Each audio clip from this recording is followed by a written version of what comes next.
Hello everyone, we are a class of first-year students studying mental health nursing. In this video, we will discuss the use of Gen AI to complete take-home assessment at the Hong Kong Polytechnic University. As we all know, technology has advanced significantly, and artificial intelligence has become increasingly prevalent in our daily lives. It is undeniable that AI has brought us immense convenience, prompting many students to opt for Gen AI as a helpful tool for completing homework and improving work efficiency. To examine the suitability of Gen AI for homework at the Hong Kong Polytechnic University, we have selected three subjects that we are currently studying. Practice English for University Studies, Fundamental of Mental Health Nursing, and Artificial Intelligence and Data Analytics. We will delve into the Gen AI policy and how they apply to these subjects. The first aspect I would like to discuss is English. There are three primary reasons why we have chosen this subject. Firstly, the assignments in this subject adhere to PolyU's Gen AI policy. Secondly, since all students at Hong Kong Polytechnic University are required to take English subjects, it provides us with the ideal opportunity to explore the suitability of Gen AI for students at our institution. Lastly, this subject encompasses a wide array of take-home assessments, including essays, documentaries, and indie work, among others. The diversity of these assignments allow us to assess the feasibility of applying AI to various types of tasks. The assignments in this subject are divided into four parts: extended outline, accounting for 5% of the overall grade; multimodal essay, accounting for 15%; digital documentary, accounting for 45%; and the indie work, which does not contribute into the point allocation. However, failure to complete the indie work portion may have resulted in a grade deduction.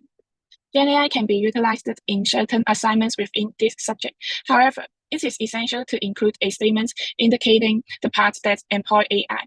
For instance, before writing an article, one can consult AI for general directions and ideas.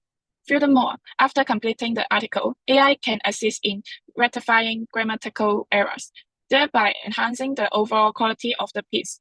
Nevertheless, it is important to note that students are not permitted to directly submit articles generated by Gen AI, nor can they rely on the information provided by AI. These sources are not considered by academic information, and their reliability is limited. Additionally, AI-generated image and sounds are not permissible for use in document creation. It is evident that the assessments within the English subject possess distinct regulation regarding the utilization of Gen AI. Therefore, students must carefully review the outline to avoid any mistakes. We selected this course as nurse is always controversial of the replacement by AI.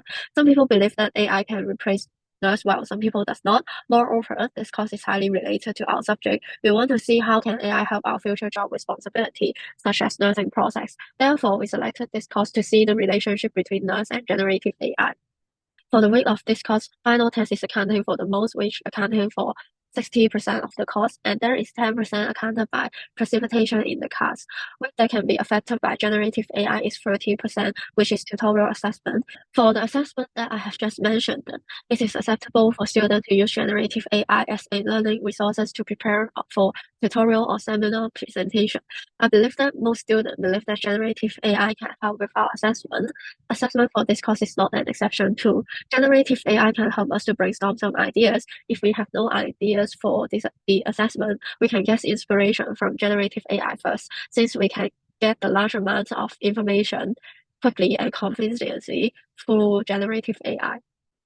Moreover, we can use generative AI as an assistant in language processing. If we have used generative AI in our work, we must declare its use to ensure academic integrity. AI outputs in assessment task should be properly referenced to. An AI use declaration form is also needed to be complete if we use AI for the assessment. In this form, we will need to list all AI tools that we use and tick the boxes that we have used generative AI for. In this part, Introduction to Artificial Intelligence and Data Analytics, this subject will be discussed. Firstly, the reasons of choosing this subject, including this is a mandatory course. Gen AI tools are required for the assignments in this course, and the opportunity for students to apply Gen AI is higher. Therefore, we have chosen this subject to discuss. As you can see, in these assessments, the weight of AIDA e-learning module is 15%. Class exercise and assignments are totally 20%. project is 20% as well, and the final test is 45%. By studying this subject, Gen AI is allowed for take-home assessment. Under the Gen AI policy, Gen AI 2 is expected to apply in the take-home assessment, and this helps students who is studying this subject to brainstorm idea, organize idea, improving language by correcting the grammatical mistakes, and also generate images for the take-home assessment. According to the subject outline, this year Gen AI policy is same as last year. AI detector and duplication rates will be checked. However, Feedback Studio will only display the duplication rate to students. Now I will discuss the penalties and policies related to the unauthorized use of Gen AI in various academic subjects. In the context of English for University Studies, if a student submits AI-generated text without acknowledging it, they may face downgrading or failure. Similarly, if they include fake citations and references, they can also be penalized. If a student is suspected of not completing their work independently, they must provide an explanation. If the explanation is deemed unsatisfactory, their work may be downgraded or failed. In Fundamentals of Mental Health Nursing, the prompts and outputs of Gen AI should be listed to ensure transparency.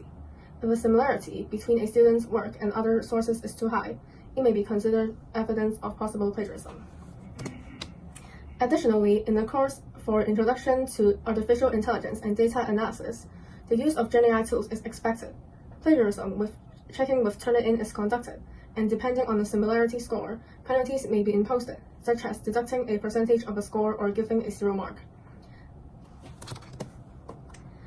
Now, I will also discuss the common cheating methods associated with a Gen AI, including writing essays, providing answers for take-home assessments, and directly using the provided question as the prompt, translating materials such as translating a piece of Chinese writing to an English essay for submission, and not citing or declaring the use of AI. When discussing the effectiveness of Gen AI policies, there are advantages and disadvantages. Some advantages are that the policies help prevent academic dishonesty and provide clear rules for the use of AI to state clear penalties, which promotes fairness. However, there are difficulties in detecting cheating in multiple choice questions and the inability to identify AI-generated content in essays when the content is paraphrased or the student makes slight changes to the wordings. Additionally, monitoring the use of AI in take-home assessments can be challenging as students can freely use AI without supervision of teachers. In stage 1, we provide the AI with the title or topic of the script we wanted to generate. This step serves as a starting point for the AI to understand the general theme or subject matter of the script. However, it is important to note that simply providing the title may not be sufficient for AI to generate a complete and coherent script. Additional instruction and guidance are usually required to ensure the desired outcome. In stage 2, we added the time limit information background to further guide the AI in script generation. This helps the AI understand the scope and structure of the script it needs to create. We also provide the background information, which provides context and setting for the script. It includes details about time periods or any other relevant information that influence the storyline. By providing these additional details, the AI gains a better understanding of the specific requirements of the script, enabling it to generate more accurate and tailored content. In stage 3, we provide the content coverage direction to the AI. This involves giving specific instruction and guideline on the context and structure of the script. We can provide other specific elements they want to be included or emphasizing in the script. By continuously modifying the prompts given to AI, we can provide more specific information about the desired picture details.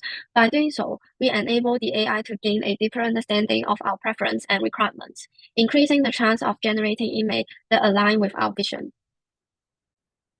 Despite the advancement of Gen AI, there are still many challenges. One of the main limitations of AI is its inability to directly generate the desired output in one go. Unlike humans who can understand the context and nuance of a conversation, AI models always struggle to grasp the complete meaning behind a prompt. This can result in incomplete or inaccurate response. Furthermore, even after modifying the prompts or providing additional instruction, AI generating content may still remain unchanged. This can be frustrating as users expect the AI to adapt and improve based on feedback. However, AI models lack the ability to learn and adapt in real time, making it difficult to achieve the desired outcome. Moving on to what we have learned, it has become evident that interacting with AI is not the same as communicating with humans. While humans can understand the implicit instruction and context, AI requires explicit and detailed instruction. For example, when instructing AI to generate an image, one needs to specify the color, expression, and other specific details that would otherwise be understood by a human artist. Additionally, AI does not possess comprehensive knowledge on its own. It relies heavily on existing human knowledge that has been fed into it during the training process. This means that in order to use AI effectively, users need to supplement the AI's knowledge with additional background information. AI is essentially a tool built upon human knowledge, and it is important to recognize its limitation and provide the necessary information for it to function optimally.